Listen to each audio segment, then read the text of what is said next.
What's going on, guys? Good morning. Welcome back to United View. Hope everyone is doing very well. Just burnt my bloody tongue on my coffee. Oh, I'm one of those people, yeah, that I have my coffee black every morning. I got black coffee, no problem. But it's hotter than it is boiling, absolutely boiling. I thought I'll try. Well, during the intro, I'll try and pick it up and have a bit of it. Wow, tongue completely burnt straight away. What a nightmare. What a night.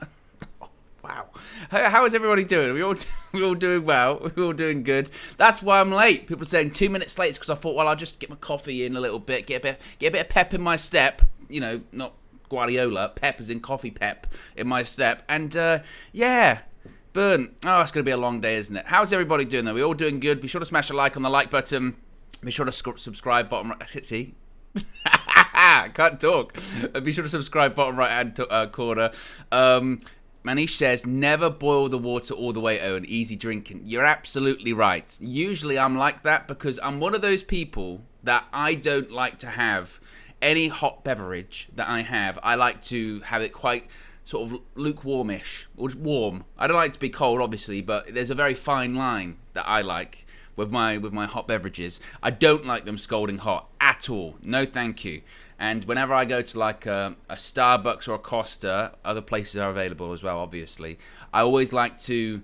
I have to wait for ages. I take the top off and wait, and it's a giant pain. It really is. Speaking of a giant pain, Manchester United in the transfer market. We've got some updates this morning when it comes to midfield options. Yes, midfield options. A bit of concern, a bit of worry when it comes to Sofyan Amrabat, a possible Liverpool hijack. I know I was worried last night. I don't know about you. I was very concerned about this last night. My fears have been dispelled a little bit, but I'm still concerned. So we're going to be talking about how Amrabat is waiting for United, although just like Jaws, just like a Steven Spielberg epic thriller, sharks are circling the water when it comes to Amrabat, and United have to act fast. So we're going to be talking about that. Plus, we're going to be talking about Gravenberch, possibly contact being made for the Bayern Munich midfielder as well. I don't know how much I really believe. Do I have it here? I should have it set up. I'm all over the place this morning. I don't know how much this one's going to happen. We'll talk about that. No approach, reportedly, for Everton's Onana. Not our Onana, Everton's Onana. No Everton approach for him. Eric Bailly can leave on a free transfer. And also a bit of an update because it's Thursday, KG Thursday. We're nearing game day already. We're like 48 hours away from Manchester United playing once again in the Premier League, and here's hoping the performance is a bit better than it was on Monday night as well. Big up to Flex, by the way. If you keep seeing me sort of do this, it's because I've got a screen here that I can see Flex on my television screen. I can see him on my screen. So big up to Flex on Sky Sports, repping UV as always. Right, let's start off talking about Sofyan Amrabat, because as I mentioned, there was a bit of a timeline, a bit of a chronology when it comes to this one, and also I've got some more other information as well. Yeah, I've got some other information regarding just the general transfer business that United have done or haven't done, depending on how you look at it this summer. So last night there was an outlet from the Netherlands, AD.NL Sport Wereld. Massively mispronunciating it, I'm sure. And it's quite funny, actually, because so they said that in their article that Sofyan Amrabat was close to joining Liverpool. And then there was maybe a bit of mistranslation when it came to that. It was kind of, they were more sort of saying that Liverpool might be on track to signing Sofyan Amrabat, or at the very least getting a deal agreed with Fiorentina for the player. So rightfully so, a lot of people were getting concerned. Now, this is social media for you. I tweeted this last night saying, reports in the Netherlands suggesting that Sofyan Amrabat could be closing in on a move to Liverpool. No, he's not, you fool! What are you talking about, you idiot? Wow, okay. And then everyone else comes out and says it, and it's like, well, you're going to take that back? I don't think you are. Now, that's what they were saying last night. TalkSport then said that Manchester United target Sofyan Amrabat has held talks with Liverpool. Amrabat has been on Manchester United's radar, of course, all summer, but talks are yet to develop, with United weary of FFP restrictions. Hold that thought. We're going to get back to FFP in just a bit. Fabrizio Romano reacted to the news, confirming that Liverpool are now informed on the reported Man United target Sofyan Amrabat, but stressed that no formal bid had been made yet, just contact to be informed on the conditions of the deal. No decision had been made yet. Liverpool are still exploring the market to pick a new favourite defensive midfielder. Again, hold that thought, because during the midst of all of that, Liverpool went and signed a defensive midfielder very, very quickly. Wataru Endo to Liverpool. Here we go. He's joining Liverpool from Stuttgart for around 80 million euros. Now, some would say, does that mean then we've got a completely clear path to signing Sofyan Amrabat, if indeed Liverpool have signed the defensive midfielder? Well, maybe not. Maybe not, because again, this deal that they've got for the Japanese midfielder is only 80 million euros. We know how much money they've got because they were willing to spend 115 million pounds on Moises Caicedo. They've only spent 80 million euros. It's highly, highly possible, and again, financially feasible, that they could put in a bid for Sofyan Amrabat. So just because they've signed Endo does not mean that the Amrabat deal is off the table. If anything, it just goes to show they've already moved on to other targets. Now, the positive surrounding this when it comes to Man United is that the United deal is the one that Amrabat wants. According to Alfredo Padula, who this has basically been his story, he's been all over the Amrabat deal all summer. He said that Man United's deal for Sofyan Amrabat will be finalised once either Scott McTominay or Donny van der Beek leave the club.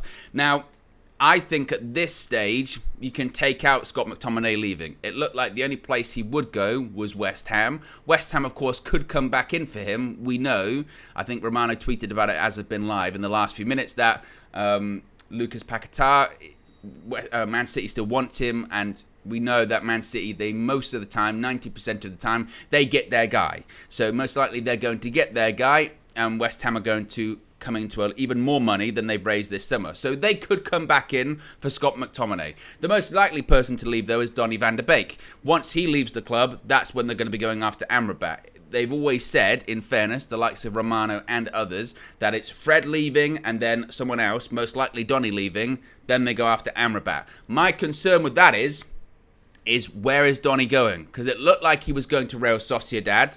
Then it was like, wow, it's not a permanent deal, it's a loan. And my reaction to that was, where did that come from? Because everyone assumed he was leaving permanently. That's now gone very quiet. The only other club he's been really linked to is a return to Ajax. And again, that's a big domino effect transfer, really, because we're looking at, again, Paquetá to City. There may be kudos to West Ham from Ajax, and then that's the money that they get, and eventually they'll get back in for Donny. But how long is that going to take? And again, during this period of time, Liverpool could absolutely easily put a bid in for Amrabat, and if Amrabat gets frustrated that he's been told to wait for so long, he might just go, you know what? Screw it, I'm going to Liverpool. Now, Gianluca Damasio from Sky Sports in Italy has confirmed once again that Liverpool have held contacts with Fiorentina for midfielder Sofyan Amrabat, who, and this is maybe a key aspect of this as well, has recently appointed new agents. Liverpool are working on it with contacts happening through intermediaries. Now, the new agents part of this is really, really important because by all accounts, Liverpool did pursue or at least try and attempt to do a deal for Sofyan Amrabat in January, and there were clashes between Jurgen Klopp and Amrabat's representation at the time. The fact that Sofyan Amrabat's got new agents now could possibly clear that roadblock of the issues between Klopp or / Liverpool and his previous representation. So again, you could look at this as a situation a bit like when Rasmus Højlund got new agents. Amrabat's going, right, you guys, you my agents, you haven't been doing anything. You haven't got me this move. I know I've told you a million times I want to move to Manchester United. You haven't done it. You haven't pushed it through. I'm getting someone else in. They're getting me a move. I'm not staying at Fiorentina. Go find me somewhere else. And these new representatives could come to him and say, look, United, they're being really slow. Liverpool, they've got money and they're willing to get you right now. What are you going to do? And again, that's a concern, a massive concern. Now, Alfredo Padula once again said, and again, this is kind of a positive on the United side of things, Sofyan Amrabat has always been liked by Jurgen Klopp, but the player is waiting for Manchester United, who he has an agreement with. He will only change his mind if United give up on him. So basically, look, if we don't, if we don't get Sofyan Amrabat this summer, it's United's fault. It's not because the player had decided to go to Liverpool over us and wasn't patient enough. Oh, I don't want to wait that long. I don't want to do this. I don't want to do that. See, burning the tongue. It's a case of United just again dragging their heels, or essentially giving up. Now we can't do it. We can't do it, and that is my worry at this point. Honestly, is that there's this almost defeatist attitude with United in this transfer market right now, isn't there? You know, we had a good start, and we felt like we were heading in a positive direction. We brought in Mount, we brought in Onana, we brought in Højlund, and then it was like, right, then we got to move people on and we're going to get more in. And in fairness, I think a lot of people said, well, if United move these players on and they bring a couple more in, hey, that's not a bad window at all. Well done. And once again, it's the moving of the players on, isn't it? It's the ability to sell players. We sold Elanga. We sold Fred. You know, the McTominay bid, I still say, hey, that one wasn't fair representation for value, so United were right to turn that one down. The Maguire situation, how they didn't anticipate that the player who's on nearly 200k a week, going to 100k a week, would want some form of compensation. How they didn't anticipate that, I don't know. And how the narrative now is, well, it's not necessarily that. It's more of a case of it would take too long to get a replacement in. You've got 2 weeks. You've got 2 weeks to get that done. You've not only got 2 weeks, you've got a willing party.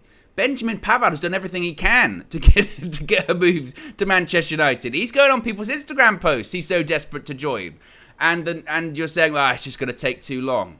We've seen you sign people in a day. We saw you sign Sabitzer in a day on loan. We've seen, Liverpool yesterday. They got that deal done for the Stuttgart player in just a few hours. Bid done.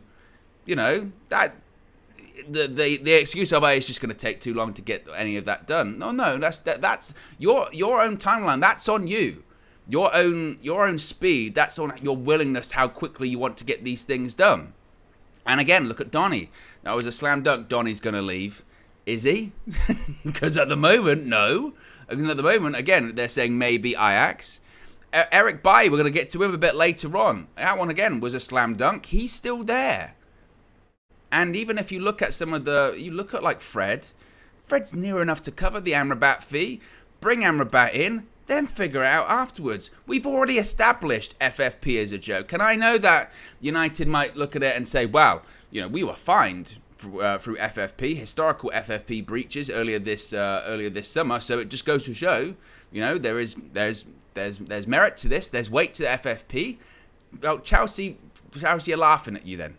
Chelsea are laughing at you when it comes to FFP. We all know at this point it's a joke. Chelsea, I saw someone, it was a football finance expert. I think, ironically enough, he had been like a financial advisor to Man City, which again, you think that it might be a case of, that's probably not the best person to be financially advising people when they've got 115 charges or whatever against them. But the point is, he was saying that he believes that Chelsea's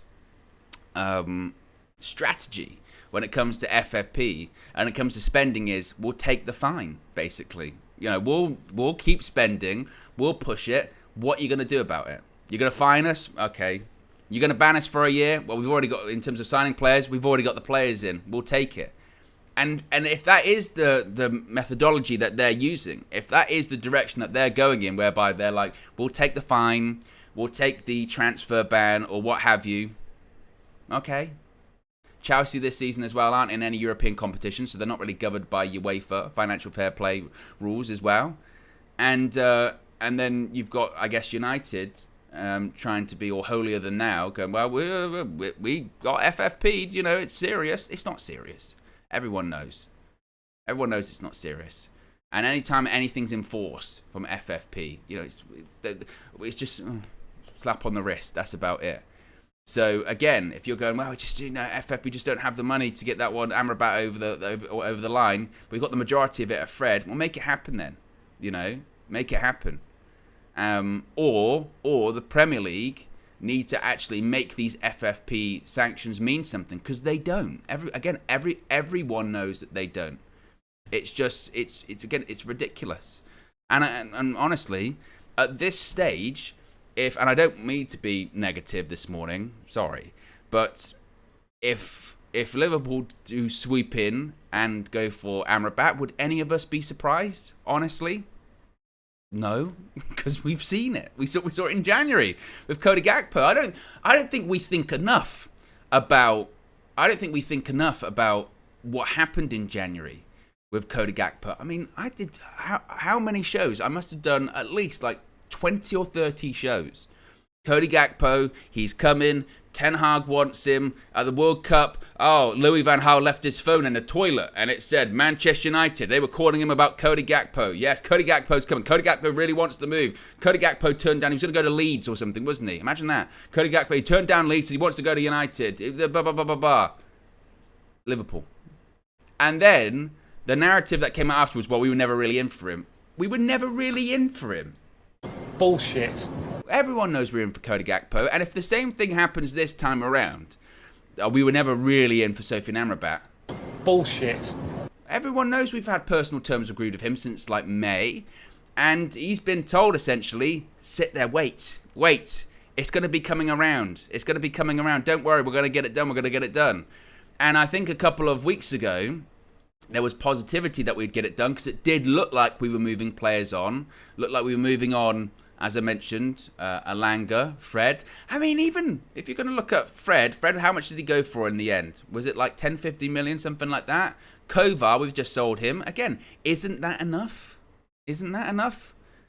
Because at the moment, again, I just don't have any faith in United's ability to sell people quickly and get this one done. Bear in mind that we know Liverpool have got the money. And also as well, not only do Liverpool have the money, but they're in damage control territory at this point. They've just missed out on two massive signings. They're in the mud. They had a bid accepted for Caicedo. They had by all accounts maybe even a medical booked, and he said, I'm not going. Chelsea, up your bid. And they did. Lavia was the same. They were haggling all summer for him. He ended up going to Chelsea. So that now they're in the territory of not only do they need signings, but they also need a bit of positive PR because their image, they've been really damaged when it comes to their image. The perception of Liverpool isn't what it was a couple of weeks ago because it doesn't look like the place to be. So they've got to go get signings. They've got to go be ruthless and do things quickly. Meanwhile, United are literally, I don't even have a piggy bank because who has them anymore, but are shaking it and counting out pennies. 1, 2, 3, 4. And if they're saying that, it's a case of when Donny or Scott leaves the club, well, it's going to be Donny then because Scott's not leaving at this point unless, again, a new West Ham bid comes in. So, I mean, it depends, again, how you look at it, I suppose. It depends how you look at it. If you're confident that Amrabat is prepared to wait and if you're confident that we will sell the players and we will get the player, but as far as it happening anytime soon in that scenario, I just don't see... I don't see that happening very quickly because, as of right now, there doesn't appear to be any real movement from United. Really, does there? And that game on Monday against Wolves just highlighted even more how the desperate need we have for a midfielder. I mean, desperate need. Our midfield was so open, and if you think that. It will get better. I mean, unless Ten Hag adapts it will. But if you're going to play like that, we need an Amrabat. We need an Amrabat. And how over the course of the last week, how United have really again fumbled this element of the transfer market is actually staggering when you think about it. In terms of the Maguire exit, in terms of even people like again Eric Bailly, in terms of people even like Donny. All of that kind of stuff. It really is staggering when you look at it. And again, I'll get some more reaction in just a second. A super chat here from Ray Carl Brown says, I'm so worried we don't want to lose Amrabat because we saw our midfield is not great. Big up. I appreciate the contribution from Ray, long-time follower, supporter of the channel, member as well. So actually, I'll put a poll in the chat. It'll be quite interesting to gauge people's opinions. Will United sign Amrabat? Poll is in the chat, and you know me, when I put the polls in the chat, I'll always try and give what my answer would be for it as well. If I was voting on that, has the poll actually gone in the chat? Or was the chat broken? YouTube chats recently, has anyone noticed this? Like, they just break all the time. What was I watching? I was watching Flex and KG play FIFA the other day, and for a minute, the chat just died. It is in there. Yeah, YouTube is just very, very strange when it comes to the chat at the moment. I'm not sure what's going on there. But if I was to vote in the poll, I mean, it's very reflective at the moment. It's already 50-50, But what would I vote in that at the moment? Honestly, I might be leaning towards no, honestly, because again, I just don't have the faith in United selling people quickly, and also I don't have the faith in that Liverpool are going to ignore this. I don't. I don't have that. I don't have that faith. As I mentioned, I know that some people were holding on to the fact that they have basically signed a midfielder yesterday, so that's their business done. But it's not. When you look at the play, I think the player's 30, and again, the fee is very low. I think Liverpool might look at it as we'll get a few in because we know they've got the cash for it. So Amrabat, and also as well the Amrabat deal, we know what the price point is as well. And again, on top of that, we only have ourselves to blame. Can you imagine telling a player, just wait, you just gotta wait. We've had personal terms agreed with you since like May, but you gotta wait. He must be sitting there thinking, fuck it, how long are they taking? And he sees United sign players and goes, well, I get it, I'm not top of the priority list, that's fine, but wait. And then they're going, but we'll buy you once we sell some people. And he goes, okay. Sees Fred go, any bid come in? No, okay.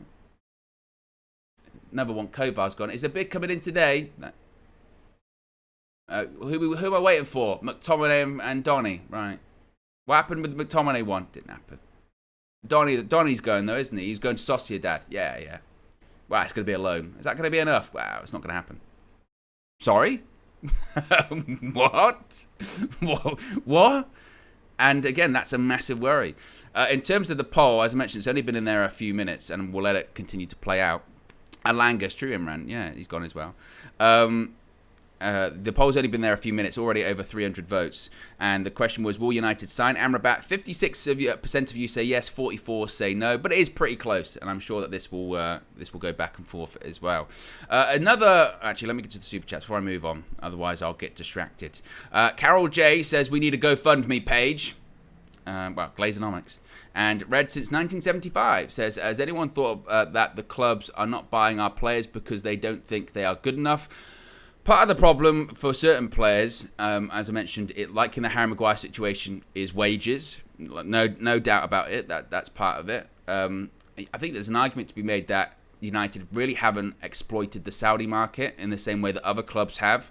Again, I don't know if they've offered players to them or what have you. It looked like Eric Bailly was going to be a part of a move to Al Nassr, but that's not going to happen now because they're getting Aymeric Laporte. Again, we'll talk about that in just a bit.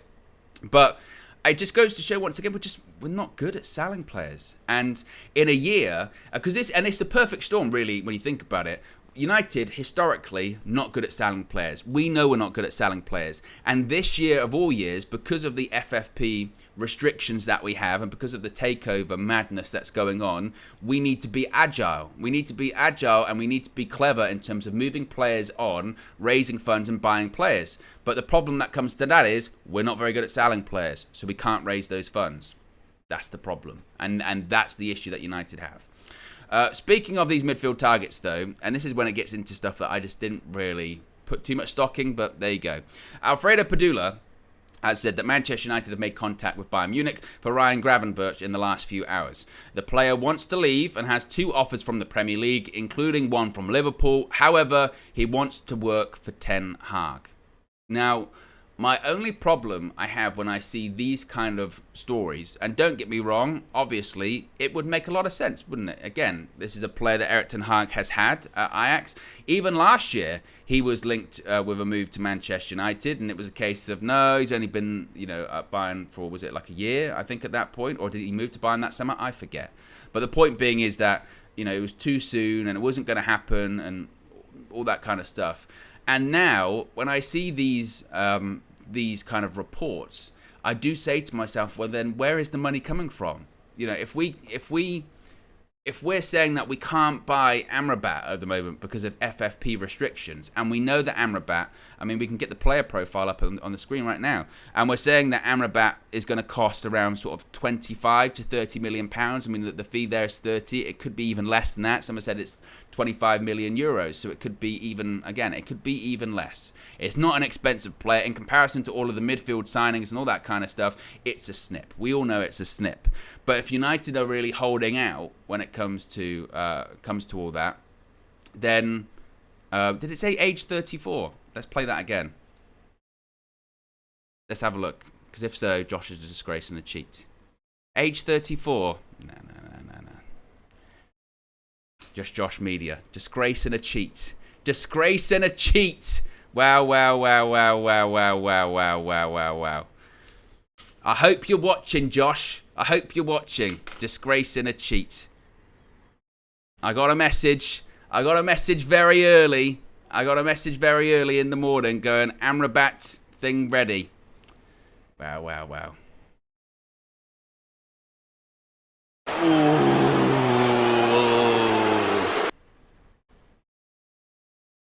The Amrabat thing's ready. I forgot to tell you. Yeah.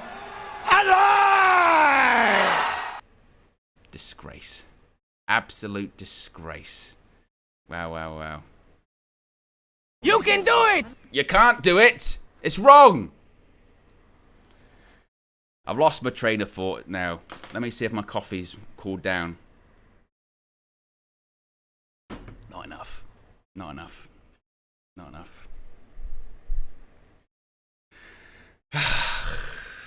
Isn't he like 26? I think it's where he's 26 coming into 27. No, he's not. He's 28. What? He's 29. What? He's 20. He's 30. What? 31. What? 32. What? 33. What? 34. What?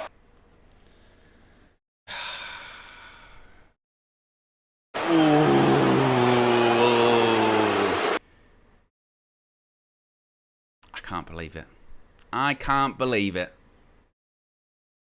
And the thing is as well, that was meant to be the updated one. I got a message yesterday that said, is there any player profiles you'd like for the morning? And I said, I'd like an updated Amrabat one, please, with an asking price. And it was wrong. What is going on here? Well, we'll move on. The last thing I want to do is make a scene about it. And I got confused by the numbers as well. Oh, God. Right, Amrabat, yes. Amrabat. Gravenberch. I'm all over the place. Gravenberch. Again, I look at this and I say, and I saw people saying that about me yesterday as well. Oh, and you keep saying again. And you're right. I do. Everyone's got their ticks, don't they, as well? With Gravenberch, yes. If they're saying that they don't have the money to... If they don't have the money to sign Amrabat, which again isn't that much money, how and where are they going to find the money for Gravenberch? Honestly, unless it's a loan. And if it's a loan, then possibly, then maybe it could happen. And I don't think we can rule out loans in this market. I don't think we can rule that out. But that's something to consider. Super chats here. Super chat here from Amanor says, Owen got to laugh at Liverpool who signed Endo. I'm not going to laugh at them just yet, Amanor. I've laughed at them a lot for the Lavia and the Caicedo stuff, but I think you have to be a little bit careful because they may have the last laugh when it comes to signing possibly Amrabat or someone else actually as well. So that's something to look at too. Loio says Amrabat loan. It's not though, is it? It's not going to be a loan, is it? It's whoever gets him is going to buy him as well.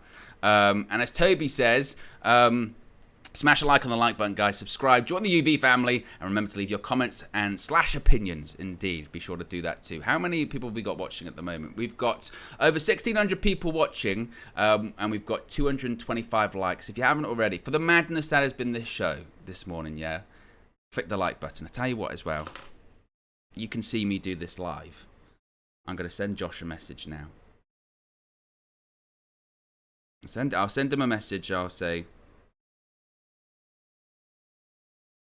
bloody WhatsApp. Wow. Just Josh. Graphics Guru Visual Ninja. Yeah? So I played the play. We're live. I played the player profile. Yeah? 34. 34? Amrabat's 34? You can't hear it, but it's an absolute disgrace. It's a cheat.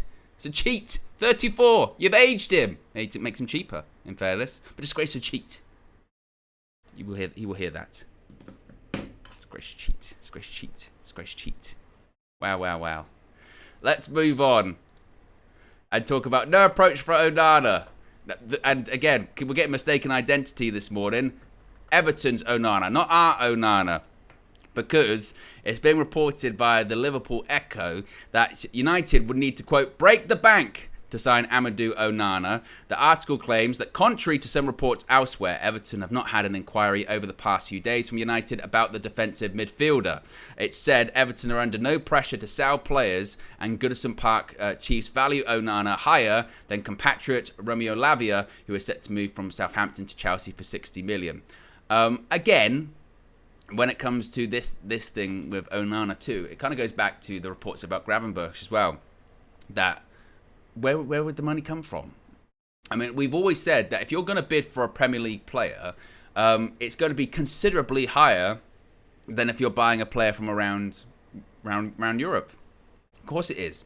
I mean, Onana's only been at the club for something like a year, I think maybe. So he's got several years left in the contract. I think there's an acknowledgement.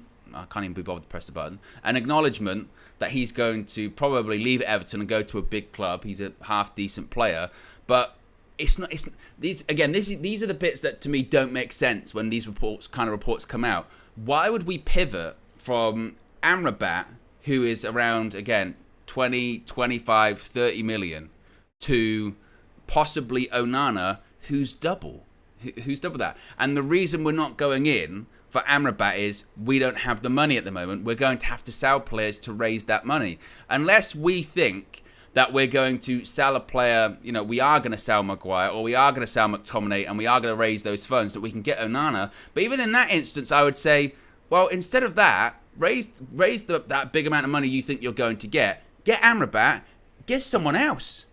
Again, get someone else in that instance. Don't spend it all on one player. Be shrewd, be smart. Again, be agile in this transfer market. So I kind of felt like this was just one of those ones. I mean, I'm not really sure from I don't even know if it really comes from the player side of things, because are they trying to angle for a move away from Everton? Maybe, but again, he's only been there for about a year, so I don't see that. Almac said Liverpool pivoted from 50 million of Lavia to 110 million Caicedo. But again, that was different. That was different because they're not under, seemingly, the same FFP rules or restrictions, rather, that we are under this year as well. Liverpool, it was a case of, Jurgen Klopp always cries poverty. We don't have the money. And then they do. they do have the money.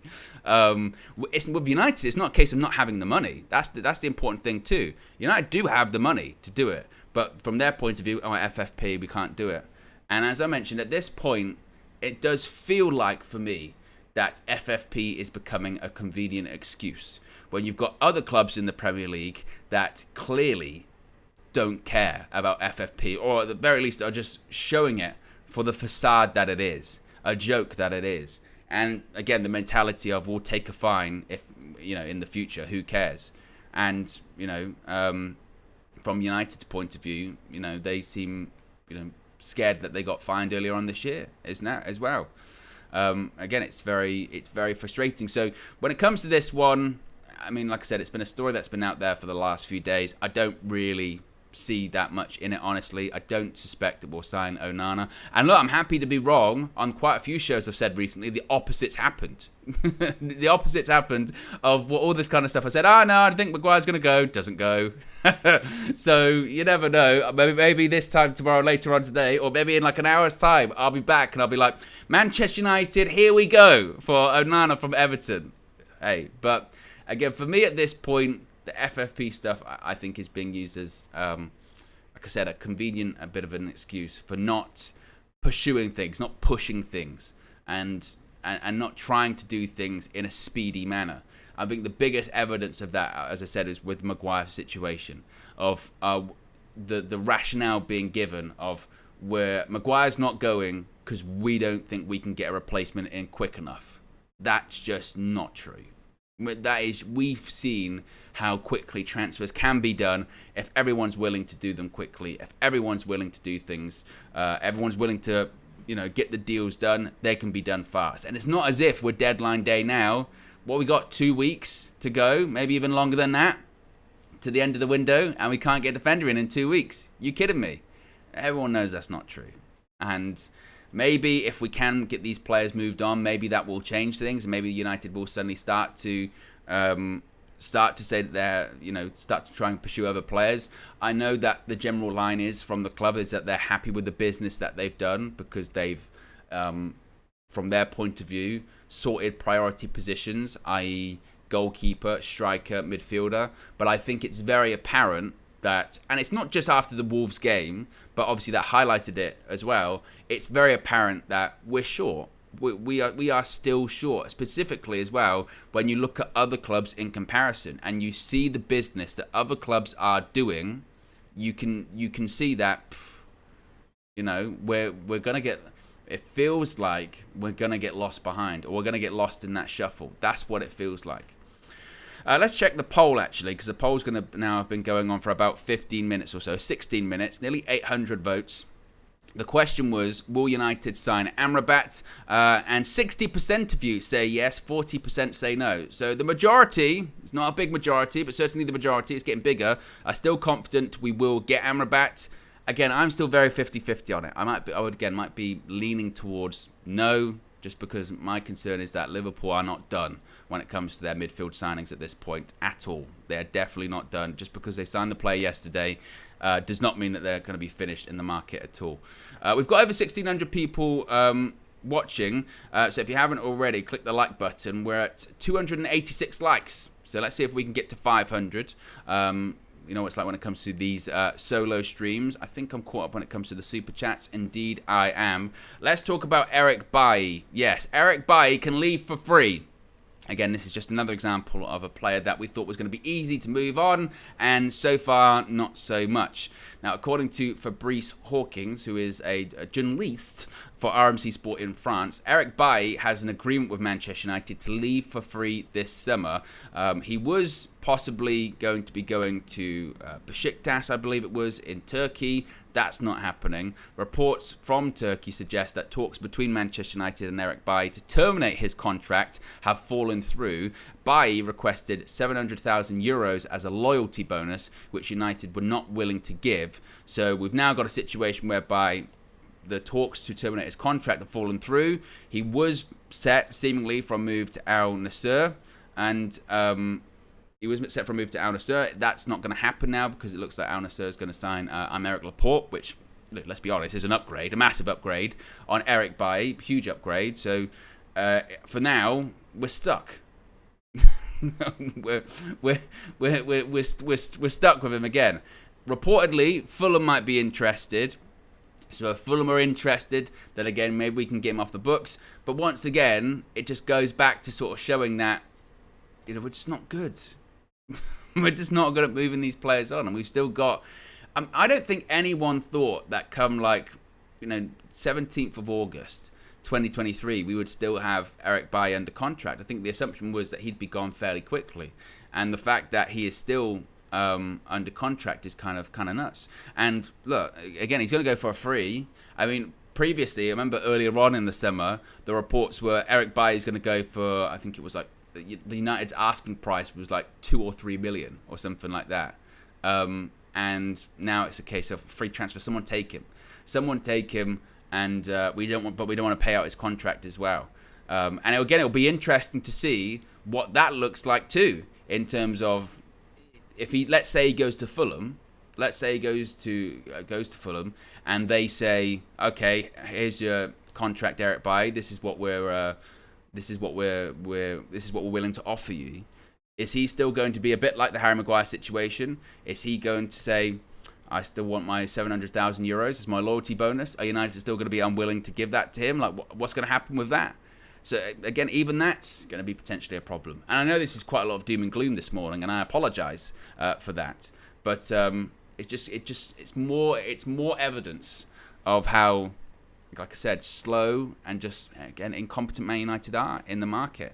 And I can even see, on my screen to my left with Flex on Sky Sports saying that Sky Sports News has been told major additional incomings at Manchester United are looking increasingly difficult. And the reason why it's looking increasingly difficult is because it's also looking increasingly difficult to move players on that they thought they were going to, because that's what it comes down to. That is the crux of it. So again, that's not just me saying that. That's Sky Sports News this morning as well. What else are people saying in the chat here at the moment? We'll get some of your comments up on the screen. Toby says, how the hell did we end up with Maguire in Bailly? He says, Gravenberch loan might be decent. I mean, to be honest, again, this might be something that United have to look at. I mean, you do look at the wording that they've used there, where they say major additional incomings might be difficult.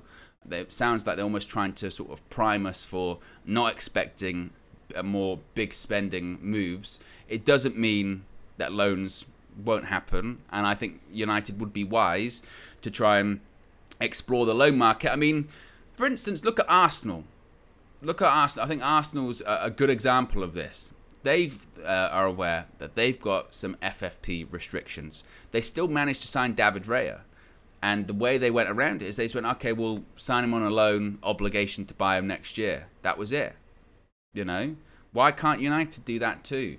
Why can't, if they're going to go for Gravenberch over Amrabat, or possibly, again, why not both? If you're saying that Amrabat isn't that expensive, go get Amrabat for not that much.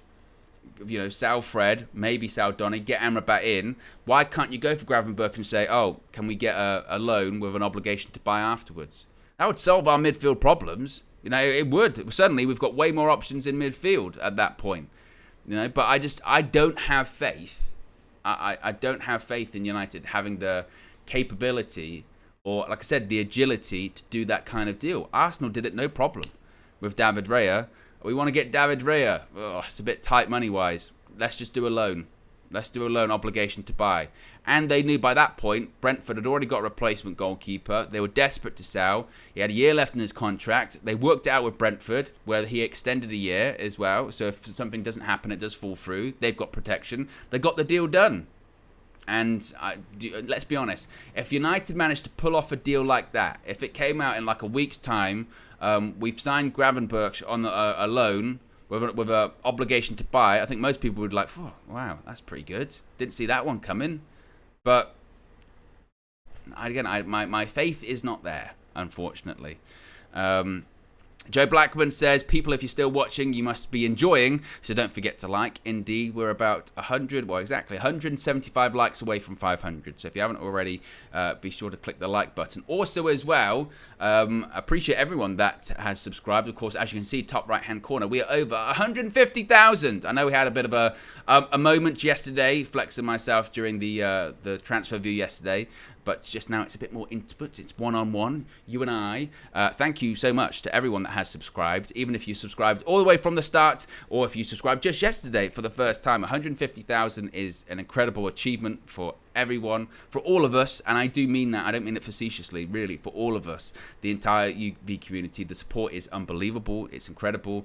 Certainly in this space, absolutely. You know, the Man United space on YouTube, it's very dense and filled with a lot of people. It's the biggest club in the world, hence why a lot of people have their various platforms to talk about it. So the fact that United View's only been around, I mean, I wasn't even around from the very start, it was close to the start, but only been around for what, it's just over 2 years, I think it is, something like that, just over 2 years, the summer of 2021. So for like 2 years later, and to have been on this journey the majority of the time is incredible. And what really I find fascinating too, and I'm sure that you'll let me know in the live chat, is everyone's got their own origin story of when they discovered the channel, or when they subscribed to the channel, or what they subscribed to the channel for, or, you know, whatever reasons it is. I always find those really interesting, because again, some people will be like, oh, I've been subscribed to when it was just, you know, Flex's solo channel way back in the day. I subscribed during the summer of last year, or I subscribed during preseason this year, or I subscribed when, I don't know, when I was watching a match view. Man United were terrible, and all that kind of stuff. So, like I said, the support is unbelievable. It's very much appreciated. Again, on a personal note for myself, like I said, I'm so fortunate, so blessed that even like this morning, over 1,600 of you are willing to sit and indulge me and my ramblings at 9:47. So it is very much appreciated as well. Joe Blackman said I sub-lived on air. Tank says, subscribe on 17 subscribers. Oh my goodness me. Greg Frost says, I subscribed when it was just Flex's channel on about 30k. Yes, everyone's got their own subscription origin stories as well, which again is a lot of fun. And like I said, big up Flex. He's on my TV screen right now, bathed in yellow light. There's a lot of yellow going on that transfer. Good morning, transfer studio. So big up to Flex again, always representing as well. Lux Hill says I've been a subscriber since around 500 subs. There you go as well. It's unbelievable. So there you go. What was I talking about? I got very distracted. Oh yeah, I was going to move on and talk a little bit about Man United versus Spurs. That was also what I was going to talk about too. Was obviously 48 hours away. Game day is rapidly approaching once again. So we've got obviously there's going to be previews and all that kind of stuff coming. But I just wanted to gauge your kind of thoughts on the game on Saturday. I believe it's Saturday night kickoff. I think it is. At the Tottenham Hotspur Stadium, Spurs versus Man United. And because of what happened on Monday, has that made you less confident because of the week that we've had when it comes to transfers and sort of a lack of movement? Has that made you less confident, or are you of the mindset of look, new season, we'll play better than we did Monday? Spurs are not the Spurs of last year. They're not Harry Kane Spurs. They're Ange Postecoglou Spurs. They played okay against Brentford, got a 2-2 draw. I think Brentford were a bit unfortunate maybe not to win that game, but they looked okay. How are you feeling about it as well? Let me know. PS says, I am in the Asylum, so I have to listen to you. Well, you know, all of the inmates of the Asylum, I know we'll always have the Asylum, okay? Yeah, it will always be there. How am I feeling about Spurs? Well, actually, let me see what some of you guys are saying. Savage says, never worried about Spurs. Lil Yo-Yo says, my manager will cook. Almax says, would take a loss at Spurs if we got two more... would you take a loss at Spurs if you got two more signings? Well, you can let me know in the chat. I never want to lose, ever. Savage says, some things never change. It's Spurs. How do I feel about it? Sad Sack says, Spurs 4, United 1. Oh, my goodness me. And... Ray Carl Brown's been a member for 3 months, says, got to stop giving the ball away if we play better. And Lux Hill says, a Kaneless Spurs is going to be a feast. I think it's very dangerous. I think it's very dangerous territory that we're in because it's the first home game of the Ange Postecoglou era. And we have seen, particularly in that specific game last season, where it was Ryan Mason, I think it was Ryan Mason's first game back as interim manager once again or whatever, that crowd... hated that Spurs team. I mean, hated is probably an understatement. Absolutely despised them. I think there might have even been protests that day against Daniel Levy and against everything. And somehow we managed, and it's on us, we managed by the end of the 90 minutes to get that crowd cheering for a team that they hated. That kind of sums up our away performances last season, yeah? So I think we have to be really careful. What we have to do is be clinical. What we have to do is take our chances, and it would set a benchmark, honestly, because what it would do is prove that, okay, maybe we have moved on from last season in terms of the away performances, because we can nip that in the bud quickly. Because if we don't beat Spurs, it's just going to be another talking point. Oh, away from home against these top 6 sides, can't get the job done. And once again, we just can't get it done against these top 6, top 7 sides. What we need to do, again, pick up a win, put down a benchmark, and just move on and show a reaction, because we won Monday. We got the 3 points, and that's ultimately all that matters. But there was not a lot of positivity coming out of that game. If anything, the only thing to be positive about is that we won, and apart from that, there wasn't a lot to be positive about. So we're looking for not only a performance, but a result as well. And I'm looking for a reaction. Am I expecting to get one? If this was last season, I would say no. If it was last season, I would say I don't think so, because we have just seen away from home that it's just not there. And my hope is, again, that there is a reaction. We do sort of, again, wake up somehow. But looking at how we played tactically on Monday as well, if we play like that, then we'll lose, I think. If we set up the same way that we played against Wolves, I think we'll lose. I think Ten Hag will have to tweak something. I think he'll have to get more bodies in the midfield. He'll have to drop, whether it's Bruno back, I don't know. But he'll have to get more people in the middle of the park. And also, and to all of those people that were saying that I was being too critical in pre-season when I was talking about sloppy errors and sloppy passes. This is why. This is why I had those concerns in pre-season, because you looked at the games against Borussia Dortmund, you looked at the games against Lens, you looked at the game against Bilbao and the other games too, but those games in particular, I swear, after every single game or during the match view, I said, look at the goals we've conceded. They're all like individual errors, sloppy passes, 5-yard passes. They can't do them for whatever reason. And I don't see many other Premier League clubs do that. I don't. And that was a real concern of mine. And we still saw it on Monday. Didn't we give the ball away, I think, more than any other team in the Premier League? Is that a fact? If I just pulled that off the top of my head, I might. But in terms of giving the ball away, we were shocking on the ball. We're meant to be getting better on the ball. So that would be the other thing I would say is, again, take better care of the ball. The individual errors are nuts in this team at the moment. It feels like they're getting worse. And they're basic. Like if I'm standing here and there's, I don't know, Diogo Dalot's there, 5-yard pass, they can't do it sometimes. It's, Tank Shimmer says 81. 81. I believe that's right. Let me double check that as well. Because unlike Sophie and Amrabat's age, we want to get things right this morning. Man United give the ball away. Wolves.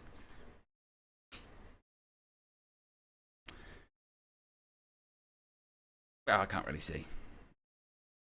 This is when you try and Google such things quickly. But I believe, if I'm going to believe Tank Sherman says it's 81 or 82%, whatever it may be, it was terrible. And again, that's a hangover from pre-season, because we saw that in pre-season. And I think, again, if you play like that against Spurs, you'll be in trouble. But what we have seen during Erik ten Hag's tenure is that when there is a performance that isn't good, when there is a performance that doesn't hit the levels of what Ten Hag is looking for, a lot of the time we do get a reaction.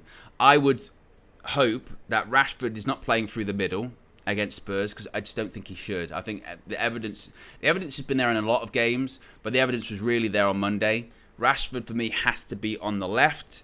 I would put Jadon Sancho through the middle. He was looking through pre-season. I know we didn't have a striker, so it's kind of by default, but he was the better person through the middle. Put Rashford on the left, get Sancho through the middle as the false 9. Right-hand side, it will be Anthony. You're probably then looking at Bruno, and then you're looking at Casemiro Mount, which again would concern me because we've seen the gaps. But I do think that's more of a structural, of a tactical thing. We can't have what we were having before, which was like, was it like a 3-6-1 or something like that? It was nuts. So I think that, again, I'm hoping for a reaction, and I'm hoping that, United get that away win, because if we get that away win, like I said, I think it will just stop that. 3-1-6, that was it. I hope that it will just dispel that 3-16. I should have known that. Steve Austin, 3-16. What? I hope then hopefully it will dispel some of that chatter about our away records. What have we got here? A couple more super chats and member chats. Marquis been a member for 2 months. Says Bruno needs to return to the number 10 role. Rashford on the left and Sancho as a false 9. We'll get Spurs on the counter-attack. Glory, Man United. Appreciate Mark being a member for 2 months. Appreciate 2 months of support. If you wish to join Mark in the UV Members Club, you can do so. Links in the video description. You get your badges, your emojis, your exclusive members-only content such as UV Raw, and I guess more importantly at the moment, you can call in. You have the ability to call in to the full-time view, which I'll be hosting after the game. So obviously I'll be hosting it on Saturday after the game at the Tottenham Hotspur Stadium. Basically what happens is, once we go live, we post a link to the community tab of the United View YouTube channel, of the YouTube page, and it's only available for members. Only members can see it. They can click that link, they can call in, and they can have their say on their thoughts on the game, who played well, who didn't play well, what they'd like to see in the future, etc, etc. So a big perk of joining the UV Members Club there as well. Super Chat here says, we play like we did on Monday and it will be 2 or 3 to Spurs. Need to improve massively. Well, certainly, no doubt, it definitely need to improve massively. I mean, and even if we played a similar kind of way against Spurs on Monday and we kind of got away with it, let's say we win that game, or we come away from Tottenham Hotspur Stadium and we don't lose, the build up to playing Arsenal, which is on the start of September, we can't play like that. Well, otherwise, we'll lose, no doubt about it. So there you go. I did click closing of the poll, and then I did want to see what the actual final results were. But again, YouTube's being very... The YouTube chats at the moment are very difficult. They're being very funny. But there you go. I appreciate everyone that's tuned in with me this morning. What a show it has been. It's been an up and down ride, hasn't it? More content on the horizon. I believe that a tactical view could be coming out later today, so be sure to check that out. As I mentioned, previews and the build-up to the game at the weekend will be coming. Of course, as mentioned, there will be a preview. Press conference will be tomorrow, so I'll be with you then. Of course, I'll be with you live in the morning as well. 9 a.m. as always for another edition of the Transfer You. So I hope everyone does well. I didn't change this. I'm a disgrace. It's not going well for me today. Oh, forget it. I'm out of here.